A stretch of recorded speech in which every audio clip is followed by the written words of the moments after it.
If we look into the depth of divine intention, we must first detach ourselves from the human desire for immediate justice. Human beings often interpret justice through the lens of pain and reaction. Someone wrongs us, we want correction. Someone causes chaos, we want punishment. Someone betrays truth, we want them silenced or destroyed. But divine justice is not forged in the same fire. It does not mirror the image of the human heart. It is carved out of cosmic patience, the kind of patience that watches a seed fall into darkness and waits through drought and storm for it to bloom.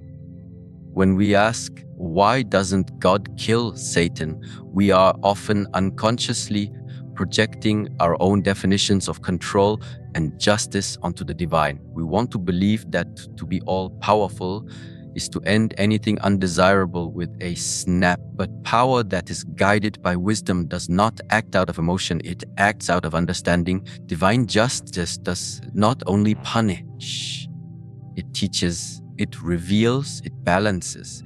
It does not merely destroy the enemy, it uses the enemy to show the strength of what is righteous.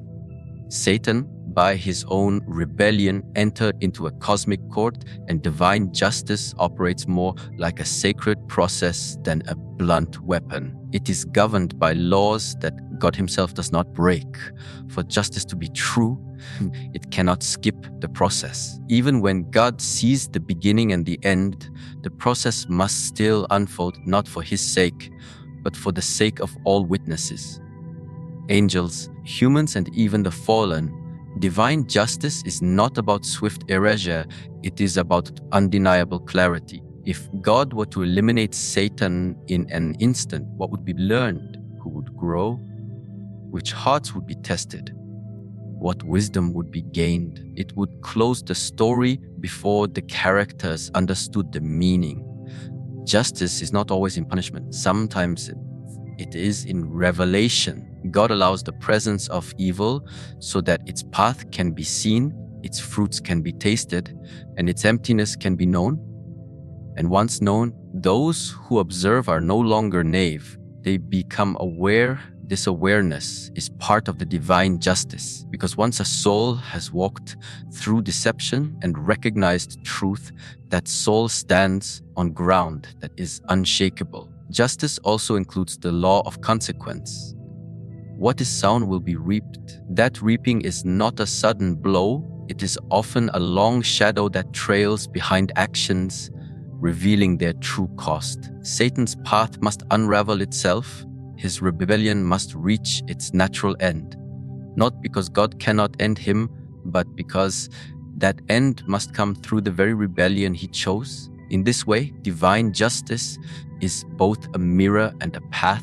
It allows the wrongdoer to walk further and further into the result of their own choices until even those who once followed can no longer deny what is true. If God ended Satan before his lies bore fruit, how would the angels who followed him understand their mistake? How would humans recognize the cost of deception? How would creation learn? Even within human legal systems, we understand this principle in fragments. A good judge does not only punish, he weighs evidence, reveals intention, and ensures that everyone watching knows why the verdict was given. The point is not just to punish the criminal, but to teach the law, to show the line between right and wrong. Divine justice follows the same pattern, though on a far more eternal scale. Furthermore, divine justice is often mistaken as weakness because it is quiet, but silence is not absence. Delay is not powerlessness. The justice of God is so complete, so precise, that it does not rush, it unfolds, it allows space for repentance, for recognition, for realization. Satan was not created evil, he became it. His fall was a choice. Justice, therefore, cannot merely erase him. It must honor the freedom that enabled his fall, and in honoring that freedom, show every living being what such freedom misused can lead to. This form of justice is not aimed at destroying one being, it is aimed at educating an entire creation. The lesson is not just about Satan. The lesson is about pride, rebellion, autonomy, consequence, truth, deception, and ultimately, about love that does not force but waits. God does not fear Satan. He does not need to prove his authority by instant destruction. His authority is already established, not by domination, but by the fact that even rebellion itself must serve his plan. And that plan includes the slow unraveling of evil so that its end is not just deserved, but undeniable to all who see it. When considering the question of why God does not simply ban fallen angels, one must begin by understanding the sacred architecture of creation, and at its core lies the mystery of free will. Free will is not a feature added for diversity or complexity. It is the very fabric upon which the spiritual journey is built. Without free will, obedience becomes automation, worship becomes programming, and love becomes coercion. God did not desire worshippers who act merely out of compulsion or survival. He created beings, angels, and humans alike, capable of choosing. It is in this ability to choose that both glory and tragedy are born. Satan, originally a being of light, was not created to fall. He fell by decision, by gradual corruption, by choosing pride over surrender, self over service. The same is true for the other angels who followed him. Their rebellion was not forced upon them, it was embraced by their own will. Now, if God were to reverse their existence or destroy them simply because of their decision, it would be a violation of a deeper law he himself established. Free will is not a gift that can be revoked without undoing the very structure of moral existence. To erase Satan for using the free will he was given would be to deny the meaning of that gift entirely. God's omnipotence is not in question, but power governed by wisdom does not contradict its own principles. If God could simply remove every being that chose wrongly, then what becomes of choice? What becomes of the spiritual weight carried by every decision? In such a world, goodness would no longer be virtuous. It would be mandatory. There would be no meaning in resisting temptation, no strength found in overcoming darkness, because the darkness would never be allowed to exist long enough to test anyone. In giving Satan the space to act, God is not condoning his choices. He is respecting the law of free will. To understand why free will cannot be taken back, we must look at the consequences of such an action. If God were to end the existence of the rebellious, all remaining beings would live with a fear of elimination, not a love for righteousness. They would obey not because they trust, but because they fear erasure. That is not divine harmony, it is divine dictatorship. Love cannot exist in such a climate. Trust cannot grow in such soil, and the kingdom of God is not built on submission through terror, but on allegiance through understanding. The dignity of free will is so immense that even its misuse is not enough for God to undo it. And because of that, Satan continues to exist, not as a mistake, not as an oversight, but as a reality allowed within the laws of creation. His presence is tolerated, not out of weakness, but out of reverence for the gift he was given. The same gift that humans carry, the same gift that makes saints possible. Without free will, there would be no Lucifer, but also no prophets, no martyrs, no lovers of truth who sacrifice their desires for what is holy. God's unwillingness to destroy Satan is not a sign that he cannot, but that he will not violate the spiritual economy he has put in place. He does not revoke gifts to fix consequences. Instead, he allows those consequences to unfold so that all may witness the contrast between the misuse of freedom and its proper expression. The story of Satan is not simply the story of rebellion, it is the story of what happens when a being uses a divine gift against its giver. This is why Earth is not isolated from this reality. Humanity too stands under the same principle. Every decision made in secret, every thought entertained, every act of defiance or surrender, all of it carries meaning because it is chosen. Without Satan, there would still be temptation. But with Satan, the consequences of a choice stand in clear view. He represents not just the opposition, but the living result of corrupted will. And yet, even he is not removed, because God does not erase the bearer of a gift simply for rejecting the giver. This is the deep tension between justice and mercy, between judgment and patience. The very breath Satan continues to draw is permitted by the same God he once served. But approval, it is the cost of honoring the freedom he gave. And though that freedom can be misused, it cannot be revoked. If it could, then all worship would collapse into fear, and all virtue would collapse into programming. The universe would become a machine, not a garden of souls. God's refusal to destroy Satan is not a limit to his power. It is a testimony to the sacredness of the freedom he bestows on every being, even those who use that freedom to oppose him. In the heart of spiritual understanding, there is a profound truth that many overlook. The purpose of opposition is not to destroy the good, but to reveal it.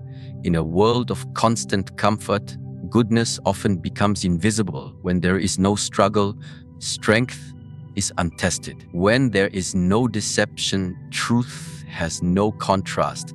It is precisely the existence of darkness that makes the presence of light visible. Without resistance, growth does not occur. Without friction, fire does not ignite. This is the reality behind the continued existence of Satan and the fallen angels. Their presence is not an accident. It is permitted because through their presence, deeper truths are unveiled. Many imagine that a perfect world must be one where no evil exists. But perfection in divine terms does not mean sterilization. It means harmony, and harmony includes tension. It includes a balance of forces, a rhythm between stillness and motion, between silence and sound, between clarity and mystery. Satan, as the embodiment of rebellion, is not outside the scope of divine awareness. He is functioning within the allowed range of opposition. He is not unchained in chaos. He is permitted within limits, and in this permission, the deeper qualities of creation can be known. When the soul is never tempted, what value does loyalty carry? When truth is never challenged, how deep is its meaning? When there is no sorrow, can joy be fully appreciated? The world is shaped in contrasts. It is the night that makes sunrise so powerful. It is pain that gives healing its weight. And so it is the opposition of beings like Satan that gives the soul its battlefield, a space where choices are no longer theoretical, but lived. It is in the presence of resistance that belief becomes conviction.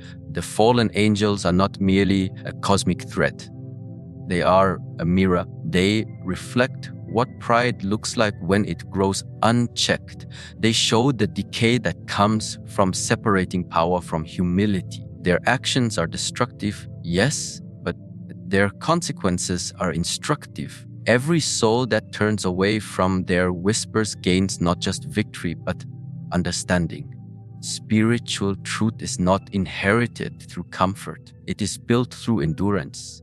The trials that arise from the presence of evil allow something sacred to develop: the strength of character, the awareness of weakness, the yearning for something higher. A lotus grows from the mud, not in spite of it, but because of it. Its beauty is amplified by the contrast of its origin. In the same way, the beauty of spiritual realization is born through struggle. Satan does not rob humanity of divinity. He presents the contrast that allows divinity to be chosen. Without that choice, and there is no transformation, and without transformation, there is no journey, creation is not static. It is not a painting on a wall. It is alive, breathing, unfolding. And part of that unfolding includes allowing darkness to emerge so that the light within may awaken in response. The existence of Satan also serves to awaken awareness. His presence forces human beings to question, to observe, to recognize the subtle pull of falsehood in its many forms. Without deception, discernment becomes a dormant faculty. But with deception active in the world, discernment must sharpen, wisdom must deepen, and clarity must evolve. Every time a soul sees through a lie, that soul grows. Every time a being resists selfishness in favor of compassion, a silent battle is won. And it is these inner victories that build the invisible temple of spiritual maturity. Even in ancient traditions, it was understood that the spiritual path is not about eliminating obstacles. It is about moving through them. A sword is not forged in still water. It is tempered in flame. In the same way, the soul becomes resilient not through safety, but through exposure, not through avoidance, but through confrontation. This is why the presence of Satan, though terrifying to the untrained heart, becomes meaningful to the awakened mind. He does not control the outcome. He is merely the force that tests its truth. Moreover, his continued existence teaches humility. It reminds even the most righteous that vigilance is necessary, that pride can return, that no being, no matter how high, is immune to the fall. Satan was not born from corruption. He was born from light, from closeness to God, from divine privilege. And still, he fell. This lesson echoes in every soul. Do not take your light for granted. Do not become arrogant in your proximity to the sacred. Stay grounded, stay aware, stay humble. The path of spiritual clarity is not free of shadows. It is made clearer because of them. In the dance between darkness and light, the soul learns to see not just with the eyes, but with the heart. This seeing becomes insight. This insight becomes strength, and this strength becomes freedom. The freedom to choose the light, not because it was the only option, but because it was understood, felt, tested, and chosen with full awareness of its worth. When one reflects deeply on the human condition, it becomes evident that Earth is not merely a place of beauty or suffering, not simply a planet suspended in the vastness of the cosmos, but an arena, a sacred field, a battleground where unseen realities take form through visible choices. This world is not the end, it is the middle. It is the stage where the soul is neither in its original purity nor in its final perfection, but in its unfolding. And for that unfolding to be meaningful, there must be contrast, there must be friction, there must be testing. God, in his infinite wisdom, has not made Earth a place of paradise, not yet. He has made it a place of potential. It is not where perfection resides, but where it is pursued, and pursuit requires difficulty. It requires ambiguity. It requires the presence of something that challenges the soul's direction. This is why Satan and the fallen angels are allowed to exist, not because they are victorious, not because they are beyond reach, but because they serve a purpose within the design of testing. Their presence introduces tension, and in tension, the soul either rises or retreats. The battlefield is not external, though it appears that way. The true battlefield is the heart. Each soul walks through life carrying a silent war between desire and discipline, between impulse and intention, between the pull of lower instincts and the call of higher truth. Without Satan's whispers, these battles would not arise. Without his lies, truth would remain unexposed. Without temptation, the purity of resistance would remain theoretical. It is because of the testing that the soul awakens. It is because of resistance that the soul becomes aware of its strength. God does not test to destroy. He tests to reveal.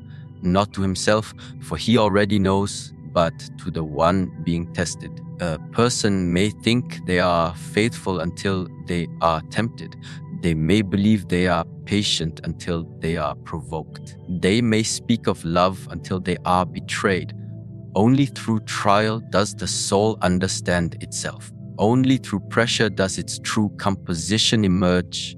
And for these trials to be authentic, there must be freedom, and for freedom to be meaningful, there must be real choices, not illusions. Satan represents the reality of that opposing choice. He is the voice of the false path, the alternative road, the easy way that promises gain but hides loss. Yet even in this, there is permission. He does not act beyond bounds. He is not sovereign. He is a tool unknowingly fulfilling the will of the one who still holds all things. In the grand architecture of testing, even the tempter is not free to act without allowance. He tempts, but he cannot force. He deceives, but he cannot possess. His power lies not in domination, but in persuasion. The battlefield of earth is precisely this, a field where persuasion collides with perception and where clarity is forged from confusion. Earth is the middle ground between heaven and hell, between the origin of the soul and its eternal destination. What happens here is not just survival, it is shaping, it is refinement, it is the slow and often painful revealing of what the soul truly seeks. For some, the testing reveals a hunger for truth. For others, a thirst for power. The fallen angels participate in this testing, not because they are winning, but because their presence is useful. Like weights that strengthen muscle, they oppose so that resistance can grow. Like storms that shape mountains, they come not to destroy, but to awaken the need for shelter, the cry for guidance, the search for light. God does not remove the opposition because the lesson is not complete. If earth were made into a sanctuary free of trial, what would the soul become? It would stagnate, it would drift. Comfort breeds complacency, and certainty removes the need for trust. Faith, in its truest form, is born when nothing is certain and the heart still chooses to believe. Love, in its purest form, is proven when betrayal is possible and still the soul remains loyal. These virtues cannot exist in an environment without opposition. The battlefield gives rise to the warrior. The arena produces those who know why they stand. The fallen angels play their part even if they do not realize it. Their rebellion, their schemes, their distortions, all of it becomes part of the grand testing of souls, and not all fall. Some rise, some awaken. Some, by facing the darkness, discover a light inside them that they did not know existed. And this is the sacred paradox of the testing. The enemy, allowed to act, becomes the catalyst for the soul's ascent. The presence of Satan on earth is not an oversight. It is part of the design, a design that values genuine love over robotic obedience, a design that favors transformation over a design where the path to the divine is not paved with ease, but with trials that purify and choices that reveal. The battlefield is not chaos. It is a sacred place where every soul is given the opportunity to choose who they truly are. Human perception of time is short-sighted. It is bound by seconds, dates, months, and years, all measured against the rising and setting of the sun. A lifetime is seen as long, a century is seen as ancient, but from the perspective of the eternal, what is 1,000 years? What is 1,000,000? In the divine scale, time is not simply linear progression. It is a vessel for transformation, a field in which hidden realities are slowly brought into view. When people ask why God does not destroy Satan now, they often do so while measuring God's decisions against their own impatient sense of time. But delay in divine terms is not denial. It is not evidence of weakness, nor is it neglect.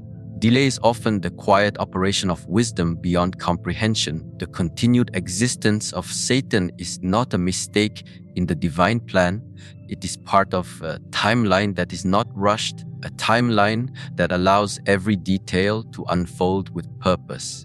Just as a tree is not forced to grow faster than its roots can handle, the events of divine justice are not accelerated to satisfy human discomfort. If God acts too soon, truth might remain hidden. If he acts too late, love might be lost. But God does not miss the perfect moment. What appears as hesitation is in fact perfect timing. What looks like inaction is preparation. What seems like tolerance is often mercy, not mercy for the deceiver, but mercy for those still being awakened by the deception. The story is not over. It is still being written, thread by thread, and the presence of Satan, as terrible as it may seem, still serves a role in that story. Not because evil is approved, but because its existence sharpens awareness and maturity in ways comfort never could. If Satan destroyed the moment he rebelled, the nature of his fall would not be understood by those who witnessed it. If the fallen angels were instantly removed, the subtle danger of pride, corruption, and ego would not have been fully revealed. Delay is the classroom of wisdom. Through time, truth becomes visible, consequences ripen, and no one is left with excuses. God's timing is not based on how loudly humanity pleads. It is based on what will bring the most clarity to the greatest number of souls. His plan involves the exposure of every lie, the exhaustion of every false promise, the collapse of every illusion. But illusions do not collapse until they have fully played out. A lie must be lived long enough to prove itself empty. Evil must be allowed to flower so that all may see the fruit it bears. If Satan were eliminated today, many would mourn not the deceiver, but the false hope he sold. They would not understand why he was judged. They would still believe in the illusion. So God waits not to protect Satan, but to protect souls from misunderstanding. Time allows for process. It allows for redemption. Even those who once walked in darkness may awaken. Even those who were once deceived may find clarity. And this clarity cannot be forced. It must be realized. The delay of God's judgment is often the space in which people discover their deepest truths. They wrestle, they question, they fall, they rise. Through this slow journey, their souls are carved with understanding that could not be given, only earned. To eliminate evil too early would be to interrupt this transformation. To remove the opposition before the lesson is complete would be to undermine the growth of every student of life. The mystery of divine delay also teaches trust. It asks the soul to believe in justice, even when it is not visible. To believe in protection, even when the danger remains. This kind of trust is not passive. It is active. It is a spiritual discipline to hold on to faith when the enemy seems to thrive. It is a form of inner strength to say, I do not understand the delay, but I trust the hand that holds time. This trust is not weakness. It is not blindness. It is the strength to remain still while storms rage, knowing that the storm itself is not beyond control. Satan's time is not eternal. It is permitted, not permanent. The ancient scriptures speak of a set hour, a measured span, a time appointed for his end. But that hour will not come at the demand of men. It will come when all has been revealed, when all hearts have been exposed, when the line between truth and falsehood is so clear that no soul can claim confusion. In this, the delay serves justice, not hinders it. It ensures that when judgment comes, it is not just punishment, it is proof. And that proof will silence all deception, not through violence, but through clarity. So the delay continues not as an act of powerlessness, but as an extension of purpose. In this slow unfolding, the soul is tested, purified, and brought to its final choice. And in the end, every being, angelic or human, will know that the delay was not because God could not act sooner, but because he would not act with completing the full revelation of truth.